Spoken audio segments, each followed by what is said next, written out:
Heidi ho! Whoa, why am I not live? There you go. Heidi ho, good neighbors. What's going on? It's Phil Russert, Philbo Publishing, Philbo Distribution, all that good stuff.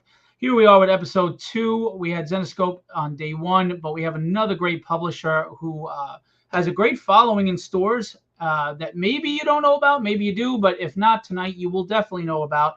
They're a really good indie publishing company that do a lot of different titles that appeal to a lot of different genres and demographics. And we're going to get into the catalog tonight for our July catalog and our August catalog. We have the co-owners of Dren Productions, Mike Dolce and James. I'm going to probably butcher his name. I'm sorry. Mascia, or if I screwed that up, correct me when you come on. But anyway, we got Mike and James. It's Mascia, but I really don't care. Mascia, sorry. How are you? That's how we've survived in indie publishing. We just really don't care. How you guys doing? Doing good. I'm fine. How are you? Good. I have to say that you guys do have a really good following, and stores love you guys, and they order you guys, and it's just a testimony to independence. You know, if you could just get in front of enough eyes, these books will sell. For sure. You know, and I always say back of the catalog is because of geography, not because of quality. So anyway, we're going to tell us a little bit about you guys and Dren Productions, and then we're going to pop up the catalog, and we're going to go through what's being solicited. Well, I'll say this. Dren is the baby of James. So, James, you can kick us off here. Well, Dren is just awesome. I mean, come on. Like, you know, we are the awesomest pair ever. Are you like Wonder Twins? Yeah. Does one form water and one forms an animal, or yeah, something like that. So Dren, we publish fantasy, sci-fi, horror. We have some superhero stuff. We have a kids line that we've recently launched with Smokey Bear. Which we'll be talking about in a minute. What's that? I said, which we'll be talking about in a minute. Yeah. Well, yeah, I guess so. But we're only going to talk about the stuff in the catalog. It's not in the catalog just yet. That is in the catalog. No, it's in the August catalog. It's in the yeah. Look at me go. That's what I said. We're going to be talking about it in a minute. All right. Yeah. So we've done some great stuff. James started the company way back when. He and I would do conventions together. I had my own studio at Sire Studios, and we would share convention tables. We went to college together, and it just made sense to team up. And what was it, 2019? I guess we started doing it together. I guess 2018, 2019. I don't know, like that. And then during COVID, that was the big one. Well, yeah. It's been a long time. Very cool, and I think it's great. We've been doing it since early 2000s. So yeah, okay. Well, I think it's great that you offer a lot of different titles. Between children and adults, and you have NSFW covers, and it's good because you reach all demographics. And we want children to be able to enjoy comics, but we also want to appeal to the adults that have the expendable cash and enjoy comics as a medium for the last 30, 40 years. And it just builds readership. It brings money into the industry and a healthy economy, and that's all the things we need to do. Yeah. No, I mean, look, we're through the whole distributor mess with Diamond and all that stuff. We were a Diamond publisher, and in the aftermath, we realized just how many retailers actually really do buy the books. We actually have a healthy back market on a lot of our books too, which we discovered at New York Comic Con. I tell this story all the time. It's kind of funny. Tales of the Bazaar, which is in the catalog as well too. In the Philviews it's a catalog. Great cover, by the way. I love that cover. It's one of the really good covers on there. Thank you. So we had issue 1 for sale for $5 a comic. And the guy came up to me and said, "How much is that?" I said, $5. He says, "I'll take 5." I said, "Okay." And I sold him for $5. And then he bought it. And he's like, these things are going for like $100 on eBay right now. Oh, and I was like, "No, well, now I know." And then the guy next to me said to me, "Well, look, it might be listed for 100, but it doesn't mean it's selling for that. Let's check what it's actually selling for." And he kind of looked at me and he goes, oh, yeah, that one sold for 60. That one sold for 70. That one sold for 100. So people are buying the books, and that's the best gratification we can get. I agree. Which leads to a quick question before we get to the catalog. How do you feel about the aftermarket pricing based on what because like, for example, a lot of artists will raise their prices now because they know people are flipping it for a lot of money.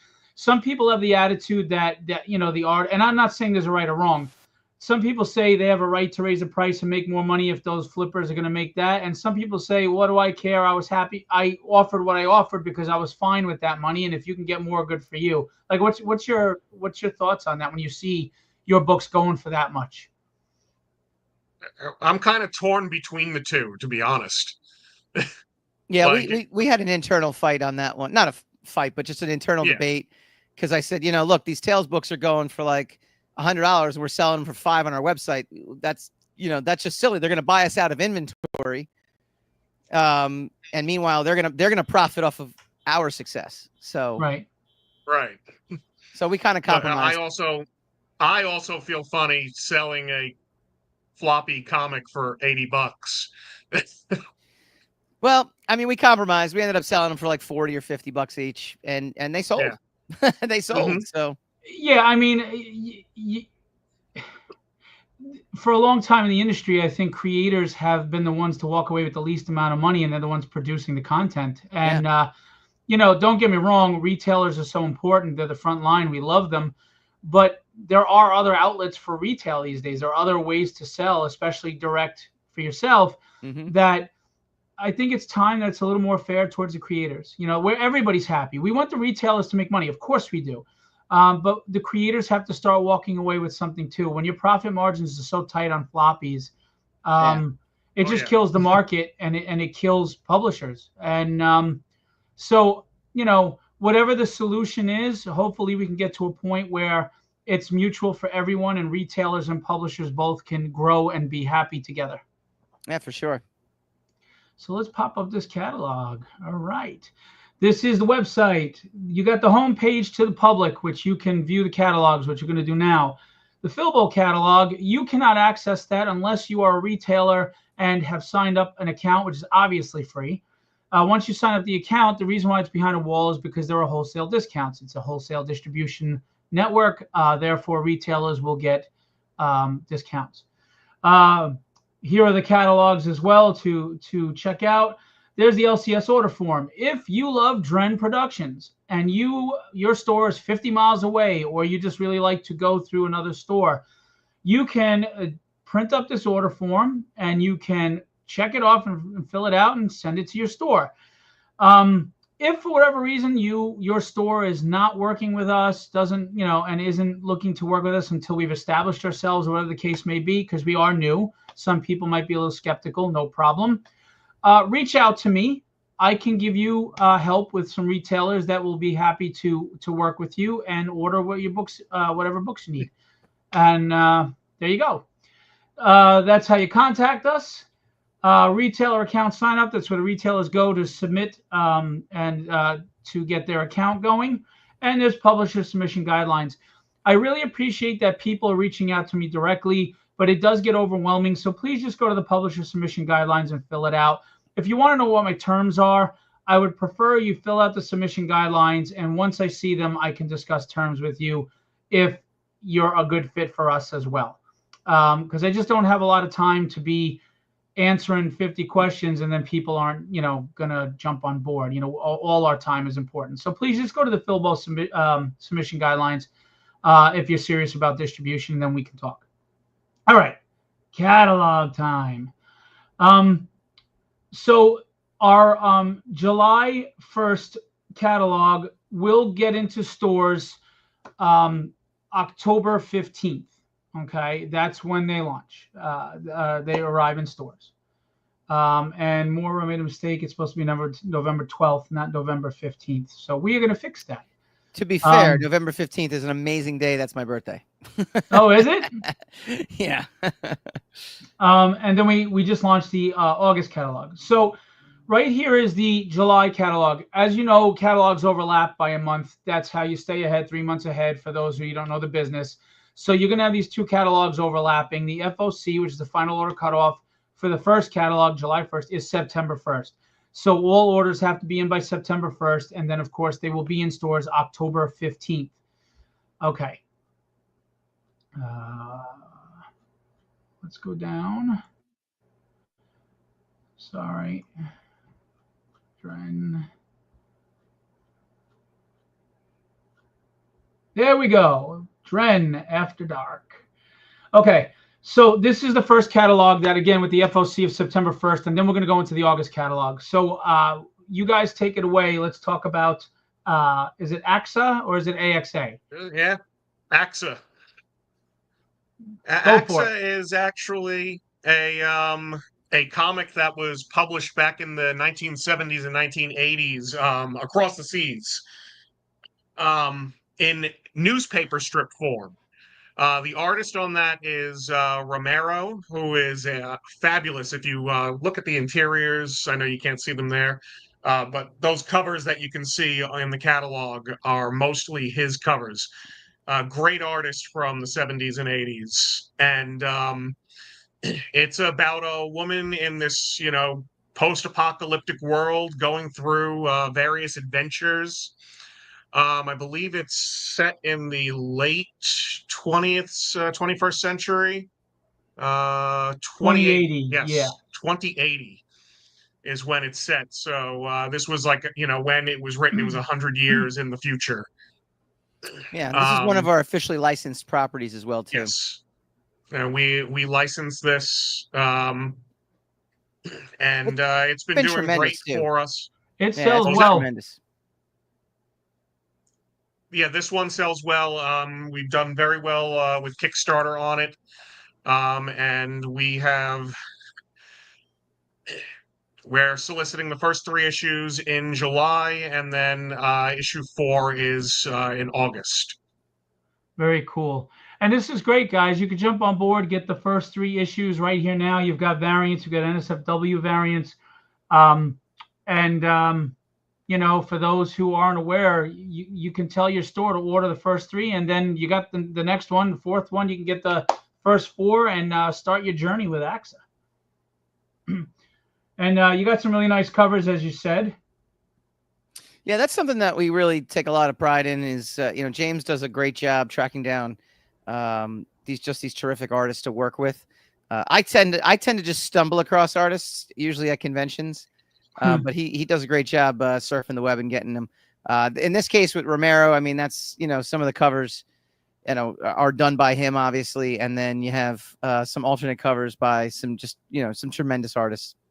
CB Zane is one of the artists that we work with a lot, and he did issue 1 of AXA. The alternate cover there. This that one right here. Yep, that one right there. Very cool. And that's what I tell people. A lot of indie publishers these days, they do have the high quality art and storytelling with high quality writing. It's not like it used to be, the stigma of independence. Right. We're working with professionals, on that level now. Some like Marvel DC professionals, and some professionals that maybe you don't know, as like CB Zane, who may not be quote unquote a household name, but he's big in the indie scene and people know him in the indie scene, and they put out quality work. So indies are professional books at this point. They are just Absolutely. As good everything that's on the stands now. So yeah, for sure.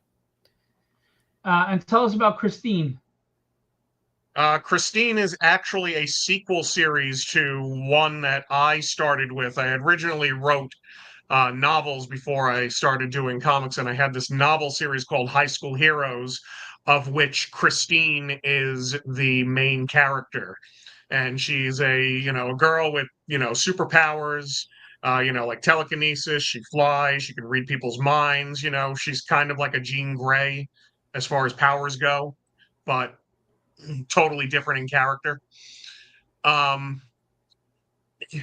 This series picks up, years later. She's an adult. She's tried to put the whole superheroing thing behind her, and she finds herself in this, mental hospital, essentially, with people telling her that, no such hero ever existed, that her name isn't even Christine, and she's, just trying to convince people that, she is who she says she is.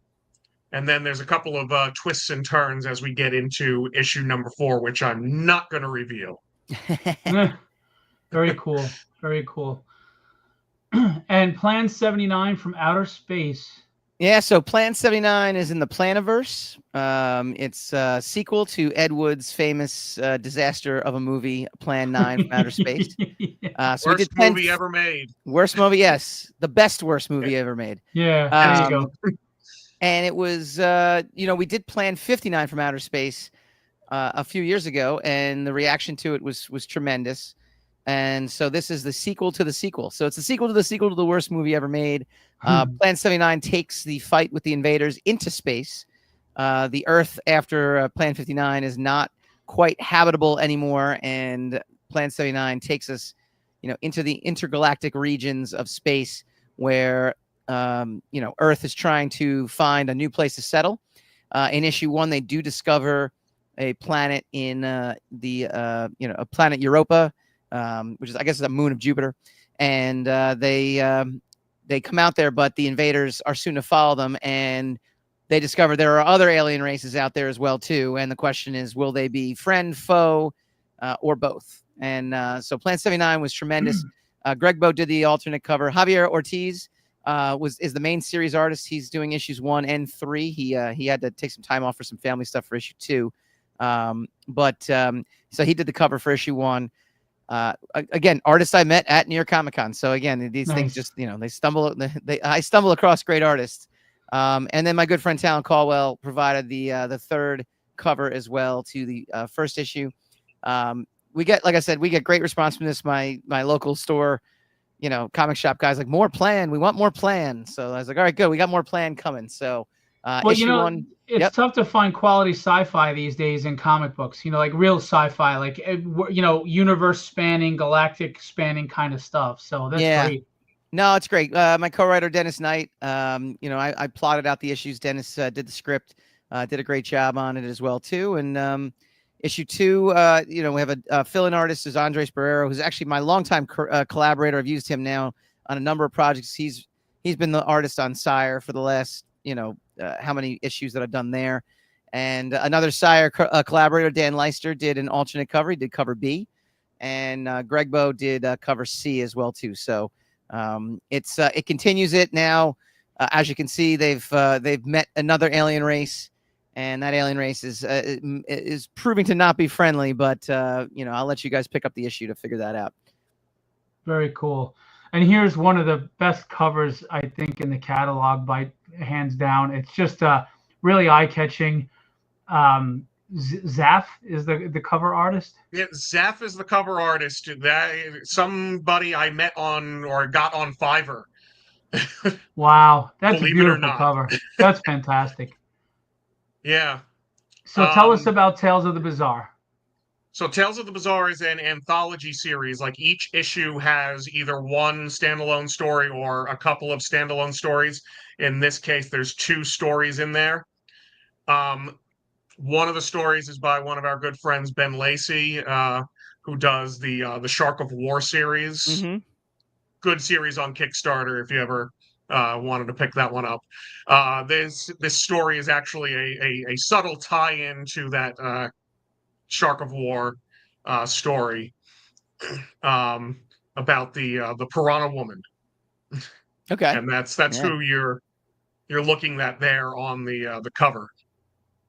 Very cool. And then we have a new writer, Nate. I can't really pronounce his last name. Sepulveda, maybe. Yeah, Sepulveda. Yeah. You win. Well, I butchered James' name, so I got to redeem myself. It's all good. It's all good. Who did a horror story called Whispering Walls. So Tales of the Bizarre, I mean, we like to think of it as our love for B movies.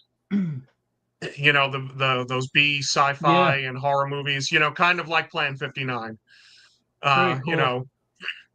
By the way, JC a little fun, Grant, a little campy, but with some, usually dark themes in them as well. The artist JC Grant, he just recently popped up on my Facebook feed suggesting friends, and we're friends now. He's done some really good stuff, really talented artists. Yep. So you guys got great art teams, and I know the writing is solid. I know Dennis can write, and so awesome stuff. Thank you. Okay. So we're gonna shoot up and go to the August catalog. Sorry. And we're going to look at what you have. Now, I want to remind everybody, all the sci-fi stuff that we were just talking about and AXA and everything, that is available now. Tell your comic stores you want it. It is, uh-oh, what the hell happened here? I'll tell you what, too, AXA, it's a long journey to retail because when we were in Diamond, it has been. Yeah, when we were in Diamond, we solicited AXA, and then we had to cancel those orders because they didn't pay us when they were getting sold. So we were like, well, we're not going to print these books up because we don't know what's going to happen. And then we essentially, it was originally solicited in January 2025, and to be out in whatever it was, February, March, whatever it was supposed to be. Yeah, and we were like, we can't do it. Yeah, we couldn't assume the risk, and then now recently we've had to cancel orders as well too because again we can't assume the risk. So we're grateful to you for starting Philbo because retailers are extremely happy to see this and they want to see this. So it's gonna be pretty cool. Yeah, and that's why there are 3 issues in the July catalog also. Yep. Okay. I just got, by the way, I know you just flashed by and we're going to talk about it. Plan 79 from Outer Space #3. We just got the colored version of the Greg Bowe variant in today. It is so freaking cool. It is so very freaking cool. Oh, yeah. Yeah, so just real quick, the first catalog we showed, the final order is September 1st. So tell your stores you want it ordered before September 1st. But if they miss out on the September 1st order, they can still back order it with this catalog and get it all in one shot. It just comes a month later. So if you miss an FOC, it doesn't mean it's gone. It just means it's not going to be, you're not going to get it when it first goes out into stores. But we will absolutely sell back stock, reorders. Sometimes things catch fire later on, and we want you guys to not miss out. So just keep that in mind, but tell your stores to order before September 1st. If not, this catalog is live, and it goes to October 1st. So let's go for it. Plan 79, number 3. Yeah, so you're actually seeing this for the very first time. That's the Javier Ortiz cover to issue 3. I don't want to spoil too much about what happens in the series. All of our Kickstarter backers for issue 2, though, know what's happening, but because they've already gotten their issues, and they're going to see the cool conclusion to this mini space opera epic. I can also announce too that I'm writing a follow-up to Plan 79. Now, what the Planiverse is kind of cool about is we're going to be jumping around in time a little bit. Tom Hutchison from Big Dog Inc. is actually putting together Plan 39 from Outer Space, which we're going to launch on Kickstarter. Toward the end. Listening to this right now, I think. Oh, good. Well, there you go. See if he's still here. Yeah, he commented. He also has a book in here, Critters. So we'll talk. Maybe we'll get him on. Oh, Tom's great, man. Tom's awesome. Big Dog Inc. is just been such a great. For like 15 years he's been around, isn't it? Yeah, He's about to celebrate an anniversary. Company. Might be longer than that, but yeah. Yeah. So he's putting together Plan 39 from Outer Space. Meanwhile, I've actually left a lot of plot storylines. I created and left a lot of plot storylines for Plan 79 that I'm like, you know what? I don't want to let this story go. So I'm announcing, Plan 79 presents Into the Cosmos in 2026. So nice. If you enjoy this story, we're going to solicit the trade for Plan 79 probably January or so, 2026, and it'll lead right into the Cosmos. Very cool. Then you got the Greg Bowe variant. You said the color. The color variant. How do you pronounce her name? Gwenail? Just Gwen. Just call her Gwen. We'll call her Gwen. Yeah, Gwen does. I mean, Greg Bowe does an amazing figures. She's a great colorist. Yeah. And yeah, she kills this thing. It's so creepy. It's a cool zombie cover. It's gonna be great. And then Talent's top secret working on the variant cover as well too for number 3, which we don't have yet, but he'll come through. He always does. Okay. And here we get into what I think is very important in the comics industry is family-friendly, kid-friendly books because we want to get a new generation of readers. We want to introduce them to the greatest medium in the world, and stuff like this is the best way to do it. So go for it. Yeah, this is actually the first in our official first in our kids line of comics. Smokey and the Junior Rangers, and if you don't recognize that bear on the cover, then I don't know what to say about you. And you had a crappy childhood. Yes. It's Smokey Bear comic, and I see in the comic someone put, hello everyone, Smokey the Bear is old school. Hi, Ryan. Ryan, just so you know, it is Smokey Bear, not Smokey the Bear. We've gotten scalded before. We've done a lot of podcasts. We tell the story all the time where we're working with this is officially licensed, and we're working with the licensing agent. He's very nice, by the way, but he's like, you got to say Smokey Bear. If you say Smokey the Bear, they're going to get very upset with you. It's a Mandela effect though, because everyone knows Smokey the Bear. Right. Now, why is that though? Because if you've got the license, right? So what's the problem? The license is for Smokey Bear. It has to be that specific. That's the challenge to working with licensed properties. You know, in terms of the story, they gave us a lot of creative freedom, which is great. But they also, where they would kind of come in is if the brand guidelines were ever even slightly, forget crossed. I mean, even if we just bumped up against the guidelines, like the belt buckle needs to be there, his hat needs to be facing this way, the shovel needs to be up. Right. And we're like, wow. I mean, it's like to us, we're like, all right, we get to tell a cool kid story, but to Smokey them, can't touch anybody. Right. Smokey can't touch anybody. Got to be very careful about that. Wow. So it's been cool though. It's been fun. It's been a challenge, but a good challenge, and it's that's kind of the fun part about being involved in the license. But it's fun. But I always also have to say this is the first Smokey Bear comic to come out in 50 years. Yep. Very okay, cool. they have it. There haven't been Smokey Bear comics since the 1970s. Yep. So we have the license. Like I said, we're working with the U.S. Forest Service to put this out. This is the first issue. We have only just started working on the second issue because this one has taken a lot of our time to get done. But now that we've got everything, we should be able to put them out a lot faster now. But we are just starting on the second issue, so that's probably not going to come out until 2026. But yeah, Smokey's Junior Rangers. Smokey meets a group of kids in this first issue, teaches them how to properly make a campfire so that they essentially don't burn down the forest.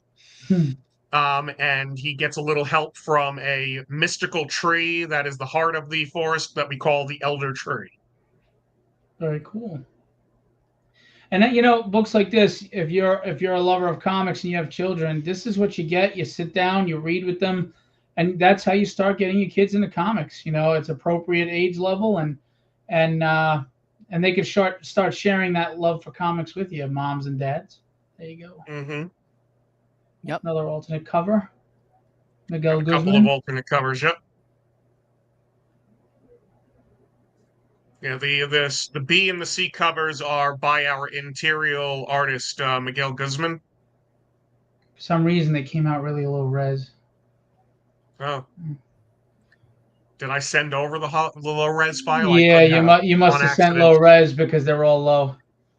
Yeah. But here's AXA Classics #4, cover A. Yep. By Romero. Just continues the story of AXA again from the old comic strips. Very cool.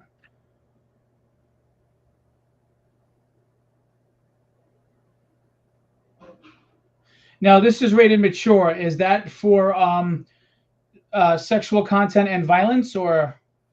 A little violence, and I would say that she goes topless quite a bit in the comic. So that's the extent of it, though. Otherwise, it's that's pretty much it. Yes. Okay. Yeah, there's nothing really explicit in the book. It's just, like I said, she runs around topless killing people, a lot. So it's the old I shouldn't distraction say technique. people. She kills Like, monsters and robots a lot. well, like Deadpool used to distract you by talking a lot. She distracts you with tatas. That's right. Very cool. Very cool.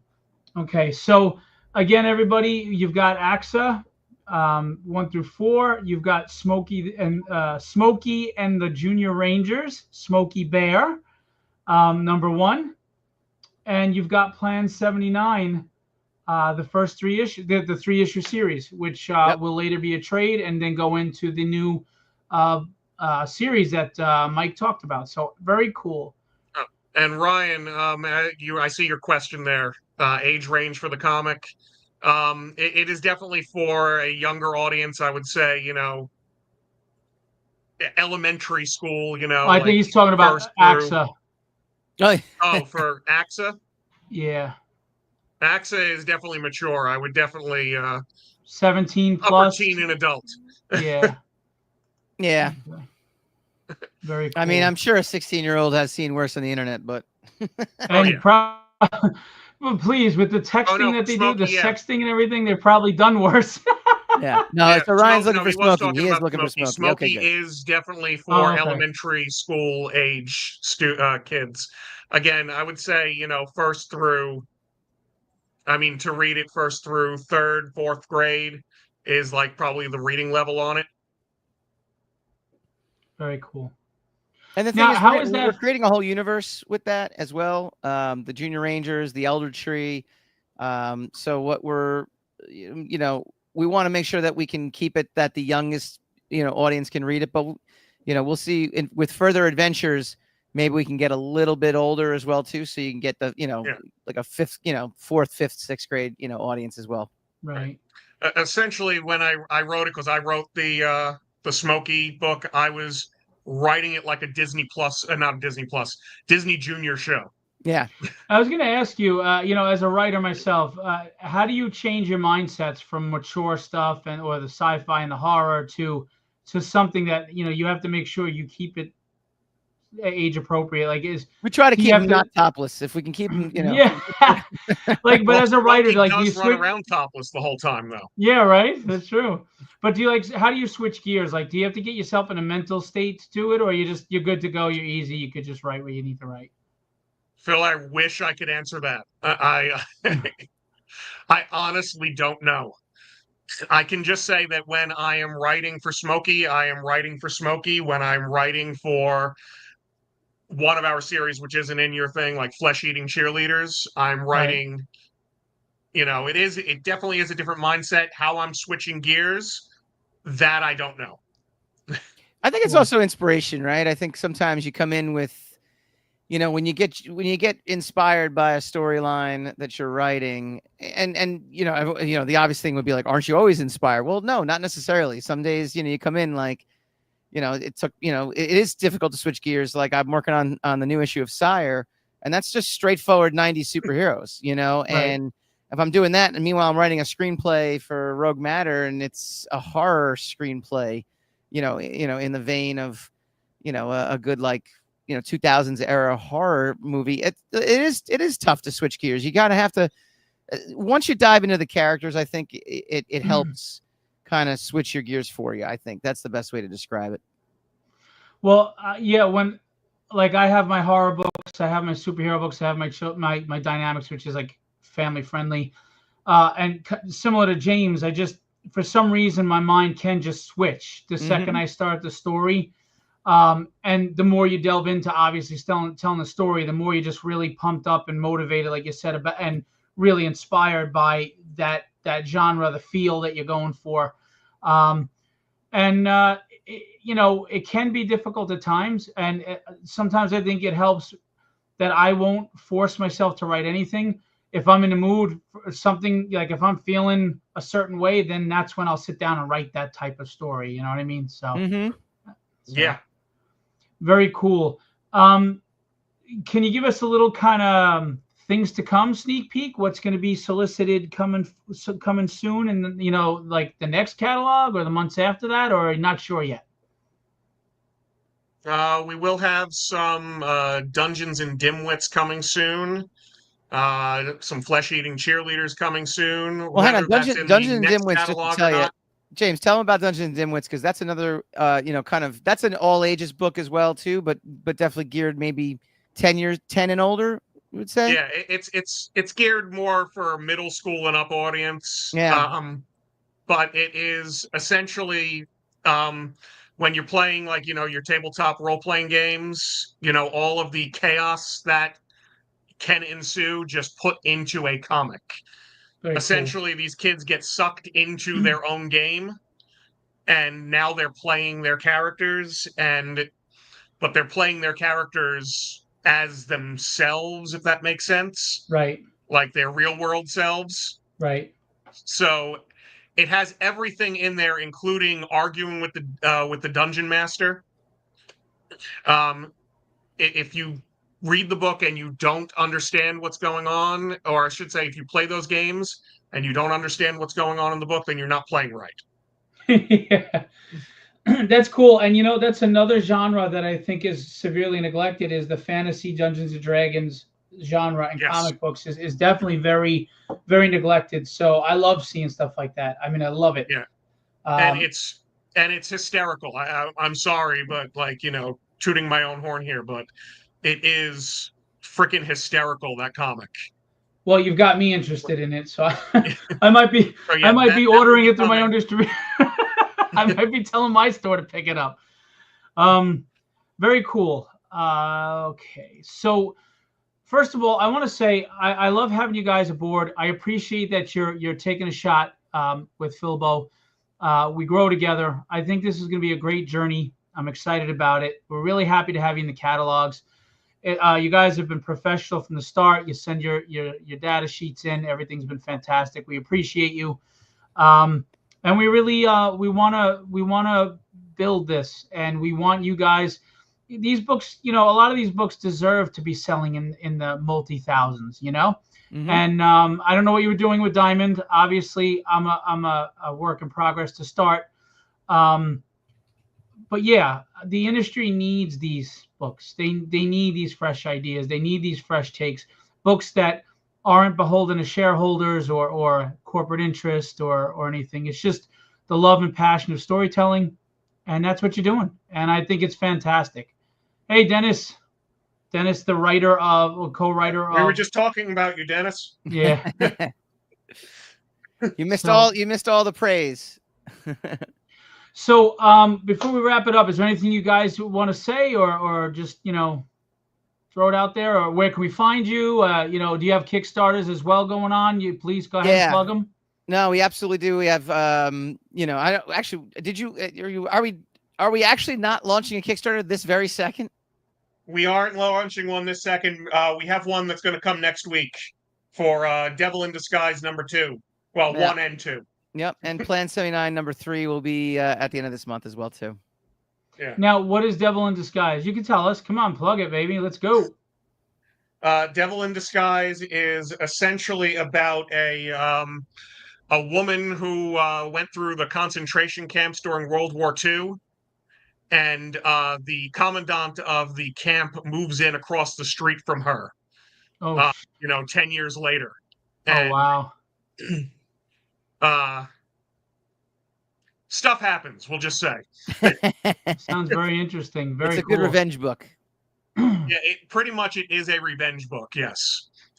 That sounds interesting. I like that. Good concept. See, but the question is, who's the devil in disguise? Is it her or is it him? See, and that's why I love indie. You just coming up with original ideas, man. It's great. Love what you guys are doing. I got to sit on stage with Mike at San Diego. Always a pleasure. Awesome stuff. Never gets old.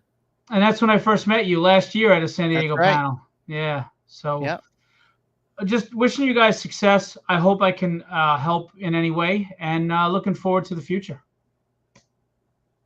Thank you. Thank you so much.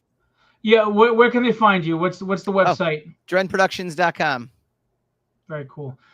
All right, guys. Thanks for coming on. This has been Previews issue 2, I guess, catalog 2, episode 2, whatever you want to call it. And we will have more great indie publishers each week. In the coming weeks, we have Monarch, and we have Fair Square Graphics, and we have Heavy Metal and Antarctic Press. I'm sure we'll get on board soon. So we're going to have all the guys coming, and we got a lot of good stuff for you to check out the catalog. Tell your comic store to order, and support indie. Thanks, guys. Thanks. Thank you. Take care. Thank you. That is Dren Productions. They have, like you said, they have AXA, and they have Planet 79, and they have Smokey Bear, and they've got a lot of other stuff coming, and great stuff, and Tales of the Bizarre. So if you love sci-fi, you love horror, you want a family book, they've got it all for you. And go tell your store to order. I just want to let you real quick. I always neglect to plug myself, so I'm going to do that real quick. Tragedy has been reviewed very well by Chuck Dixon, the late great Peter David, and Howard Mackey.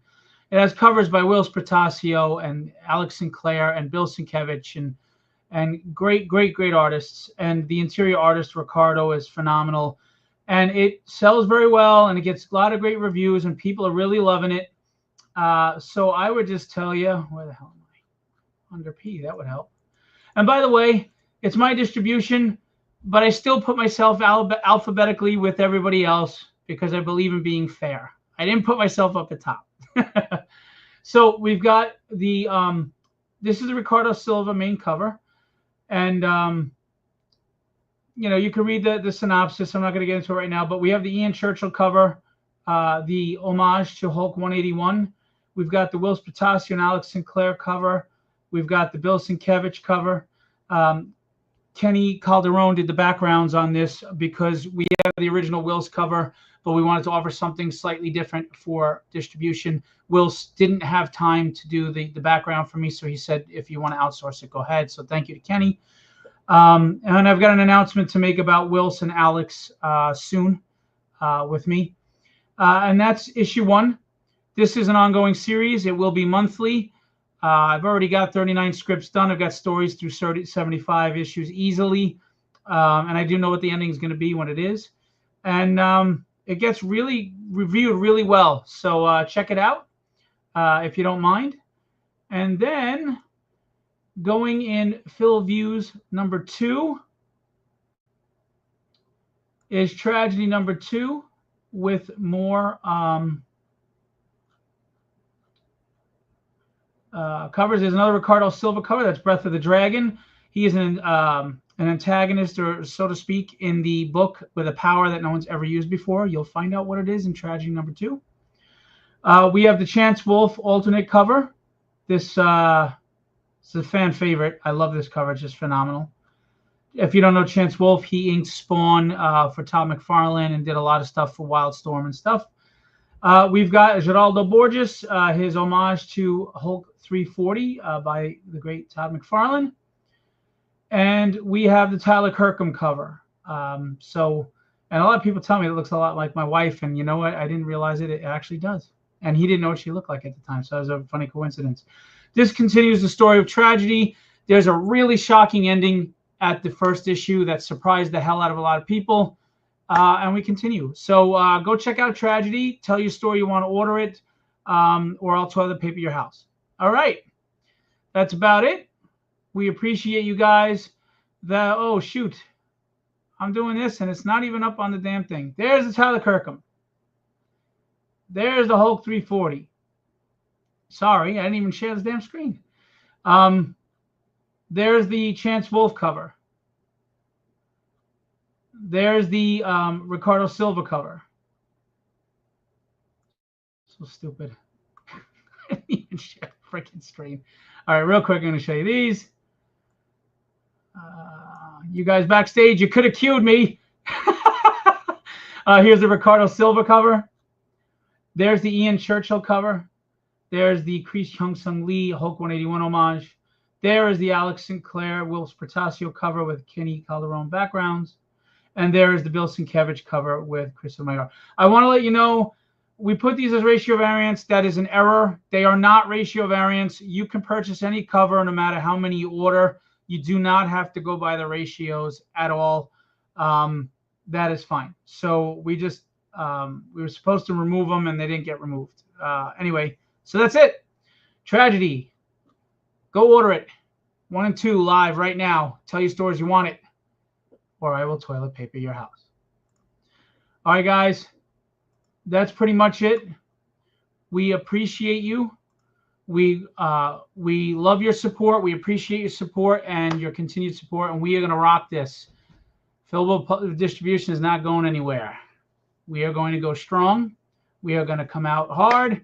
We are going to deliver those books on time, and they're going to be packed beautifully, and the stores are going to be happy, and the retailers are going to be happy, and the fans are going to be happy, and the publishers are going to be happy. Why? Because I'm going to make it happen. I'm going to make it happen. All right. I'm going to leave you with what I always leave you with.